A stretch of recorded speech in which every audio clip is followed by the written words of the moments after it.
करें आपको शाह महमूद कुरैशी अडियाला जेल में नज़रबंद। डिप्टी कमिश्नर रावलपिंडी ने अहकाम जारी कर दिए। शाह महमूद के 15 रोज़ा नज़रबंदी के अहकाम दिए गए हैं। अपडेट कर रहे हैं आपको, शाह महमूद कुरैशी अडियाला जेल में नज़रबंद कर दिए गए हैं। डिप्टी कमिश्नर रावलपिंडी ने इसके हवाले से अहकाम भी जारी कर दिए हैं। शाह महमूद के 15 रोज़ा नज़रबंदी के अहकाम दिए गए हैं। मज़ीद तफसीलात जानते हैं अपने नुमाइंदे अलीजा से। अलीजा, बताइएगा, नज़रबंद कर दिए गए हैं शाह महमूद कुरैशी।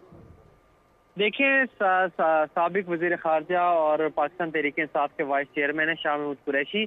उनकी ज़मानत मंजूर हुई थी साइफर केस में और ताहाल उनकी जो रिहाई है वो मुमकिन नहीं हो सकी थी अडियाला जेल से।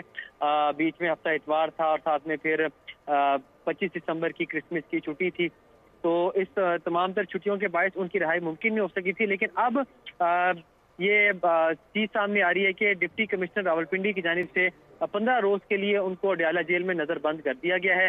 इस हवाले से पाकिस्तान तहरीक इंसाफ का ये मौक़िफ़ सामने आ रहा है कि इस नजरबंदी के फैसले को वो चैलेंज करेंगे, क्योंकि साबिक वाइस चेयरमैन जो हैं पाकिस्तान तहरीक इंसाफ के शाह महमूद कुरैशी, उनकी जो दीगर मुकदमात हैं उनमें प्री अरेस्ट बेल वो पहले ही फाइल कर चुके हैं और वो किसी और मुकदमे में गिरफ्तार नहीं है, तो उनको गिरफ्तार नहीं किया जा सकता, उनकी नजरबंदी नहीं की जा सकती। उनकी नजरबंदी जो है वो गैर कानूनी है। इस हवाले से जो डिप्टी कमिश्नर ने ऑर्डर जारी किए हैं उनकी नजरबंदी के, इसको वो जल्द चैलेंज करेंगे और शाह महमूद कुरैशी जो है उनको सुप्रीम कोर्ट की जानिब से साइफर केस में जमानत मिली थी, लेकिन ताहाल वो रिहा नहीं हो सके थे। अब डिप्टी कमिश्नर का ये ऑर्डर सामने आया है जिसके तहत उनको 15 रोज के लिए नजरबंद किया गया है और पाकिस्तान तहरीक बहुत इंसाफ शुक्रिया ने अलीजा आपका।